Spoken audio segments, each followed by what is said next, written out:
susunod na programa ay rated G. Ito ay pwede sa lahat ng manonood.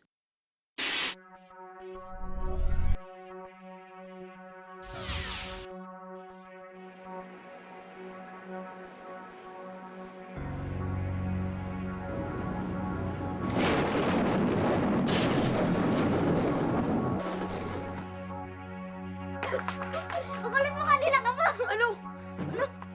Oh, estatwa? Kanino kaya yan? Eh, baka kay Kuya Edward.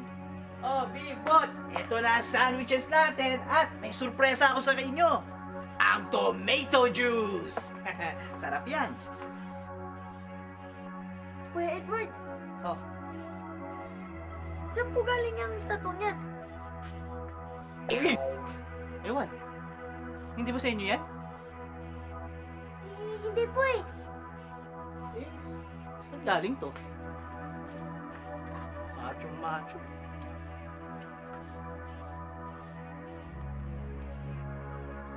Huh? Sino ka?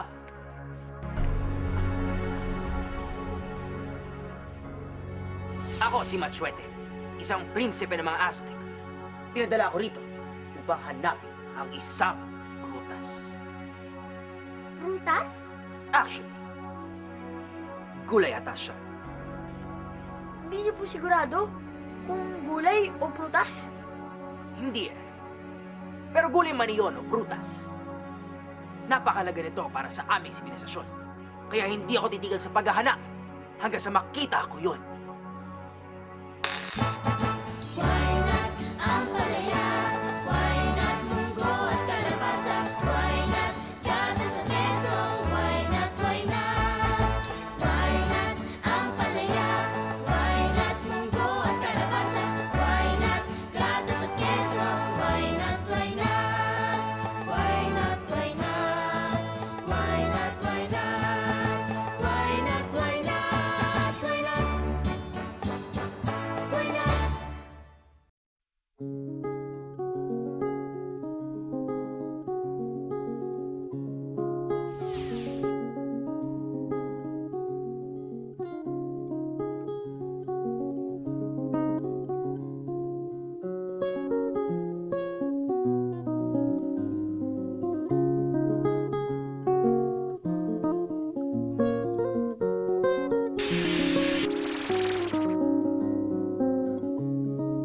Dahil ito ay hinog na hinog na. Dahil ito ay hinog. Dahil ito ay hinog na. Gulay. Gulay. Dahil ito'y bilog at pulang-pula. Dahil ito ay bagay sa kanyang kulay at hugis. Dahil ito ay kailangan ng tao.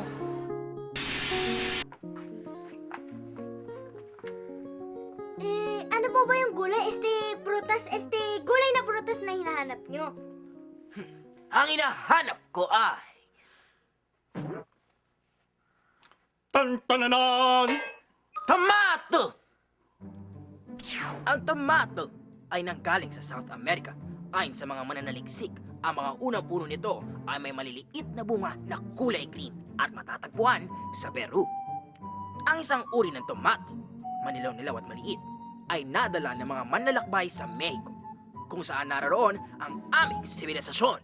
Kung mababasa ninyo ang aming mga sulatin, mababasa nyo na gumagawa kami ng ulam na may sili, mais, asin, at tomato. Ang ibig sabihin ng tomato ay the swelling fruit o ang namimintog na prutas. Maraming naniniwala na ang manlalakbay na Espanyol na si Hernan Cortez ang nagdala ng tomato sa Europa. At mula roon, dinala ito ng mga Kastila dito sa Pilipinas. Mabuhay ang ating mga lahi! Mabuhay! Siya nga pala, ito prutas na tuklasan namin sa mga Aztec sa Mexico. Sikat siya dun. Tikman mo. Masarap nga. Maasim-asim pero may konting tamis. At di lang yan masarap, masustansya pa. Ito ay tinatawag na fruit vegetable. Nakakaiba sa mga leafy vegetable, kaya gulay ito. Siksik ang gulay na ito sa vitamin A, C at K, fiber, carbohydrates, potassium, iron, at lycopene. Ano naman po ang nagagawa ng mga yun?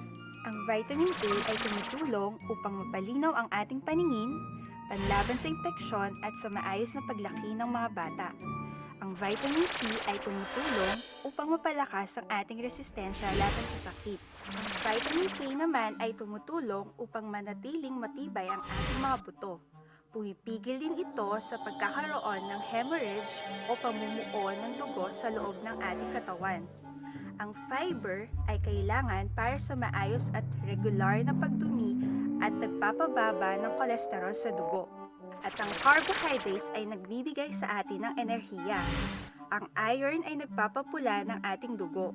Ang potassium naman ay mahalaga upang maging normal ang ating blood pressure at ang mga muscles sa ating puso. At ang lycopene ay isang antioxidant na tumutulong upang mapigilan ang paninira ng mga free radicals sa ating mga cell. Aba, talaga palang magaling ang gulay na hinahanap nyo, Ginoong Matsuete. Kaya nga binigyan ako ng ganito, misyon. Ah,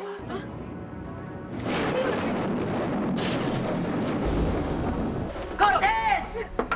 Cortez! Hindi Cortez! Ikaw na naman! Ikaw na naman! Nauna kaya ako sa'yo dito?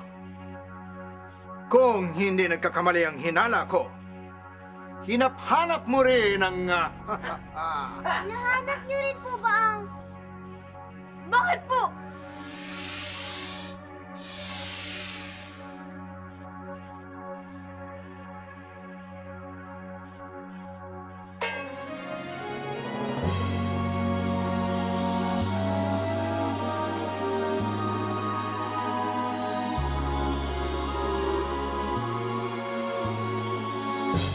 Mahalaga sa aming manlalakbay ang gulay na ito. Nabibigay ito ng proteksyon laban sa mga may impeksyon kapag ipinahit ang dinikdik na bunga na kagagamot ng balat na nasunog sa araw at pati mga nasugat at mga singaw. Nakatutulong din ito na para maiwasan ang pagtatae at nakagagamot ng mga sumasakit o nangangating mga mata. Makakatulong ito sa mga hindi makadumi, hindi matunawan, sa mga naninilaw, at sa mga may diabetes.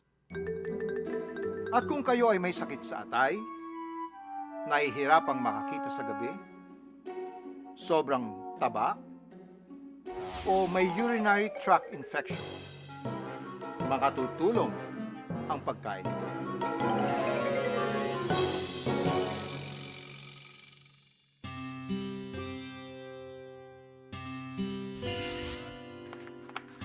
Mahal, tanggapin mo itong regalo ko sa'yo. Ano yan, mahal? Kamatis?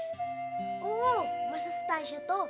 Pagagandahin ito ang iyong kutis, palilinawin ang iyong paningin, at magiging maganda ang panunaw ng iyong tiyan. Ibig mong sabihin, hindi maganda ang aking kutis? Malabo ang aking mga mata? At laging sira ang aking tiyan?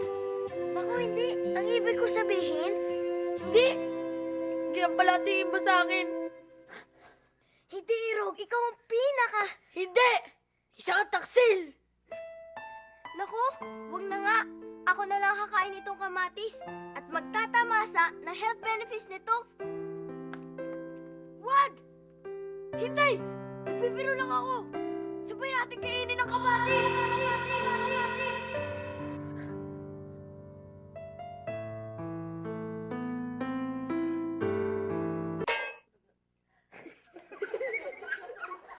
Kaya, kinailangan kong hanapin ang gulay na ito. Entonces, humanda ka, Matsuete! Nakahanda ko para sa'yo. Teka po, bago po kayo maglaban, mabuti po yatang magmerienda muna tayo. Baka po masupresa kayo sa merienda natin.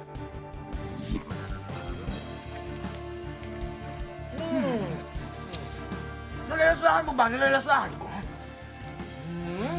Tomato! Tomato na po ang tawag dyan sa Ingles. Sa Filipino, ang tawag po namin ay kamatis. At marami niyan dito sa amin!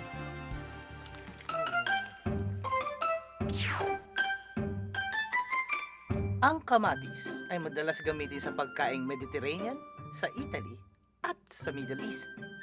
Ito ang pinakapopular na sangkap sa pizza at sauce ng pasta. Ang kamatis ay pinatutubo at kinakain sa iba't ibang bahagi ng mundo.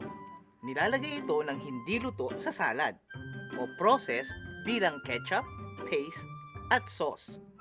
Pwedeng ihawin o gawing side dish, salsa, at sopas. Ginagawa din itong juice. Ang iba'y pinatutuyo ito at ginagawang preserves. Tikman nyo, masarap ito. Ang kamatis ay madalas gamiting sangkap sa mga pagkain kinakain natin araw-araw. Masasabi niyo ba kung ano ang mga pagkain ito? Gumawa nga kayo ng kamatis diary kung saan magtatala kayo tuwing meron kayong kinaing kamatis sa bahay.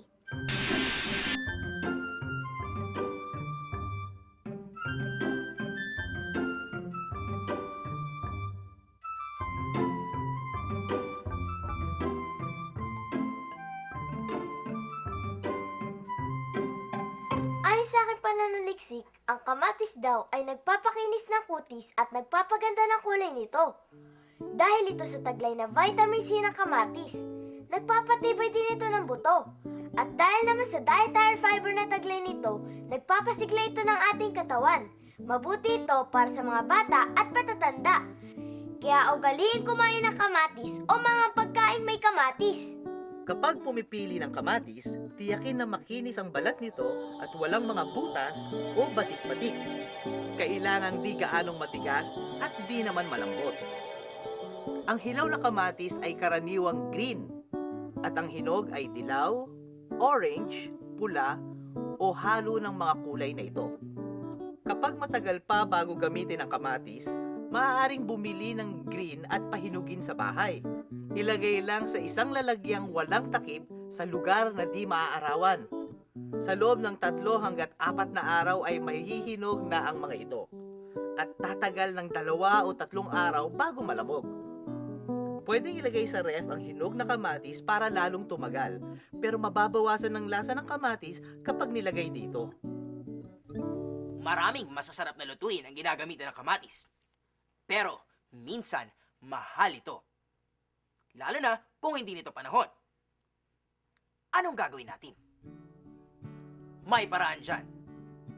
Bumili tayo ng kamatis sa panahong mura ito at gawing preserved para kapag sa panahong mahal ang kamatis, mayroon tayong kamatis. Ganito ang paraan. Hugasang mabuti ang kamatis na husto ang hinog, ngunit matigas. Ilubog ng mga 1 hanggang kalahating minuto sa kumukulong tubig o pasingawan ng mga 2 hanggang 3 minuto. Ilubog sa malamig na tubig upang madaling mabalatan, alisan ng balat at ubod. Isalansa ng mga kamatis ng siksik sa pinukuloang garapon na ang agwat mula sa takip ay mga higit 1 sentimetro. Huwag tutubigan. Ilagay ang kalahating kutsaritang asin at 1/3 kutsaritang apog o lime sa garapon ng kamatis. Alisan ng hangin ng garapon sa pamamagitan ng paglagay sa kasirolang may tubig at pagpapakulo nito ng 15 minuto. Ang taas ng tubig ay hanggang 2/3 lang ng taas ng garapon upang hindi ito pasukin ng tubig.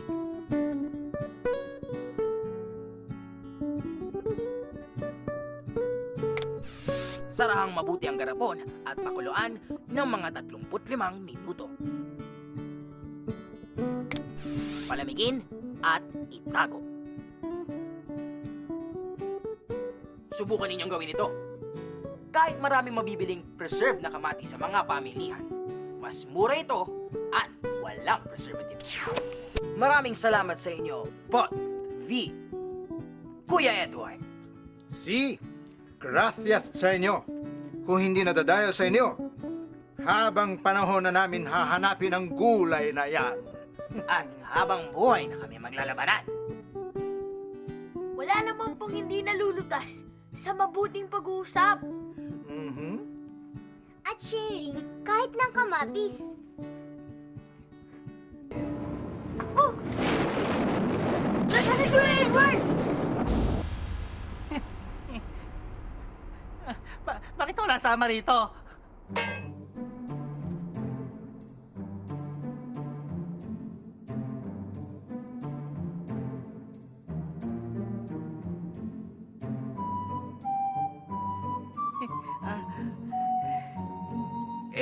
Ito ang kamatis. Sa inyo na yan.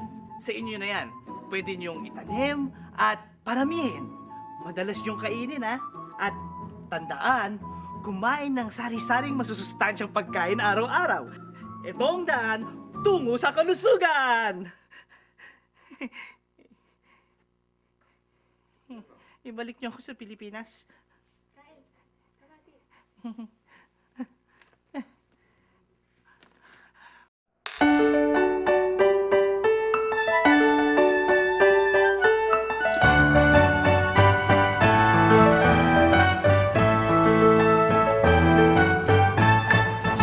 Sari-saring pagkain araw-araw, huwag labis at huwag kulang. Masustansya at kumpleto, ito ang sikreto, ito ang sikreto. Lakas, sigla, pati liksik, at wastong paglaki. Dulot sa atin ng pagkain wasto. Healthy lifestyle at ehersisyo. Why not ang palaya? Why not munggo at kalabasa?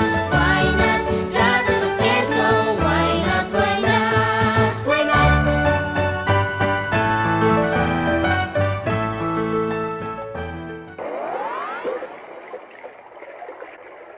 Ugaliin kumain ng pagkain mula sa 3 basic food groups. Kumain ng Go, Grow, and Glow foods para sa sapat na sustansyang kailangan ng katawan para sa araw-araw na gawain. Wastong nutrisyon, alamin, gawin at palaganapin.